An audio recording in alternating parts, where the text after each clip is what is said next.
بسم اللہ الرحمن الرحیم۔ یہ اس دور کی بات ہے جب نبی اکرم صلی اللہ علیہ وآلہ وسلم اور قریش مکہ کے درمیان حدیبیہ میں 10 سال تک آپس میں جنگ نہ کرنے کا معاہدہ ہو چکا تھا، اور امن کے اس دور میں جہاں حضور نبی اکرم صلی اللہ علیہ وآلہ وسلم مختلف علاقوں کے حکمرانوں اور بادشاہوں کو اسلام کی دعوت کے خطوط بھجوا رہے تھے، وہاں مکے کے قریشی بھی تجارت کے لیے آزادانہ گھوم پھر رہے تھے۔ رسول اکرم صلی اللہ علیہ وآلہ وسلم نے اس وقت کی ایک بڑی بلکہ سب سے بڑی سلطنت روم امپائر کے حکمران ہرقل کو بھی، جو کہ قیصر روم کہلاتا تھا، دعوت اسلام کا خط بھجوایا۔ یہ خط حضرت دیا کلبی رضی اللہ تعالی عنہ لے کر گئے۔ شام اس دور میں رومی سلطنت کا حصہ تھا اور قیصر روم شام کے دورے پر ایلیا میں آیا ہوا تھا، جبکہ ابو سفیان بھی ایک تجارتی قافلے کے ساتھ وہیں قیام پذیر تھے۔ آپ صلی اللہ علیہ وآلہ وسلم کا ہرقل کے نام خط لے کر حضرت دیا کلبی جب وہاں پہنچے،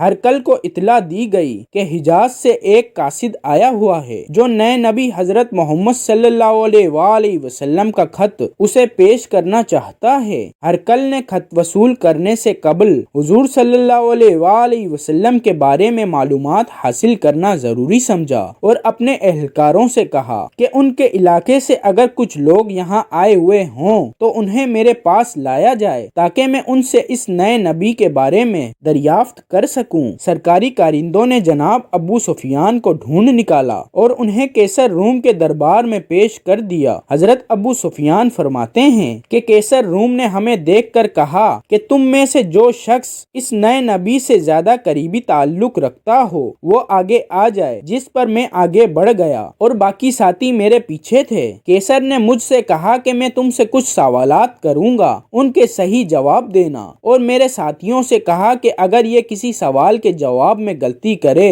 تو تم اسے ٹوک دینا۔ اس کے بعد قیصر روم نے سوالات کیے جنہیں ترتیب وار پیش کیا جا رہا ہے۔ قیصر نے پوچھا اس شخص کا خاندان اور نسب کیا ہے؟ ابو سفیان نے کہا یہ معذور ترین خاندان سے ہے۔ قیصر نے پوچھا اس خاندان میں پہلے کوئی بادشاہ گزرا؟ ابو سفیان نے کہا نہیں۔ قیصر نے پوچھا اس خاندان میں پہلے کسی نے نبوت کا دعویٰ کیا؟ ابو سفیان نے کہا نہیں۔ قیصر نے پوچھا اس کے پیروکار کمزور لوگ ہیں یا خوشحال؟ ابو سفیان نے کہا کمزور لوگ زیادہ ہیں۔ قیصر نے پوچھا ان کی تعداد بڑھ رہی ہے یا کم ہو رہی ہے؟ ابو سفیان نے کہا دن بدن بڑھ رہی ہے۔ قیصر نے پوچھا کوئی شخص اس پر ایمان لانے کے بعد مرتد بھی ہوا؟ ابو سفیان نے کہا نہیں۔ قیصر نے پوچھا تمہیں اس شخص پر کبھی جھوٹ کا شک گزرا؟ ابو سفیان نے کہا نہیں۔ قیصر نے پوچھا کبھی کسی معاہدے سے اس نے غداری کی؟ ابو سفیان نے کہا ہم اس وقت معاہدے کے دور سے گزر رہے ہیں، دیکھیں کیا کرتا ہے۔ قیصر نے پوچھا تمہاری کبھی جنگ بھی ہوئی اور کیا نتیجہ نکلا؟ ابو سفیان نے کہا متعدد جنگیں ہوئیں، کبھی وہ جیتتا اور کبھی ہم۔ قیصر نے پوچھا اس کی تعلیمات کیا ہیں؟ ابو سفیان نے کہا وہ کہتا ہے کہ ایک اللہ کی بندگی کرو، تمہارے باپ دادا نے جو بت بنا رکھے ہیں انہیں چھوڑ دو۔ اس کے ساتھ وہ کہتا ہے کہ نماز پڑھو، سچائی اختیار کرو، پاک دامن رہو، صلح رحمی کرو، امانت ادا کرو اور وعدہ پورا کرو۔ اس پر قیصر روم نے اپنے سوالات پر عمومی تبصرہ کیا کہ اس کے خاندان میں پہلے کوئی نبی یا بادشاہ قریب زمانے میں گزرا ہوتا تو میں سمجھتا کہ یہ صاحب اس کی نقل کر رہے ہیں اور یہ اس طریقے سے بادشاہت دوبارہ حاصل کرنا چاہتے ہیں۔ باقی باتیں جتنی بھی بتائی گئی ہیں وہ انبیاء ہی کی شایان شان ہیں کہ ان کا تعلق شریف اور معذور خاندانوں سے ہوتا ہے اور ان پر ایمان لانے والا کوئی شخص انہیں چھوڑنے کے لیے تیار نہیں ہوتا۔ یہ انبیاء سچے لوگ ہوتے ہیں، معاہدوں کی پابندی کرتے ہیں، ان کے ساتھ جنگوں میں اتار چڑھاؤ کے معاملات رہتے ہیں، اور اللہ تعالیٰ کے سچے پیغمبروں کی تعلیمات وہی ہوتی ہے جو تم نے ان صحاب کے حوالے سے بتائی ہے۔ اس تبصرے کے بعد قیصر روم نے کہا کہ میرے سوالات کے جواب میں جو کچھ تم نے کہا ہے اگر یہ سب اسی طرح ہے تو یہ شخص میرے ان قدموں کی جگہ کا مالک ہو کر رہے گا، اور اگر میرے بس میں ہو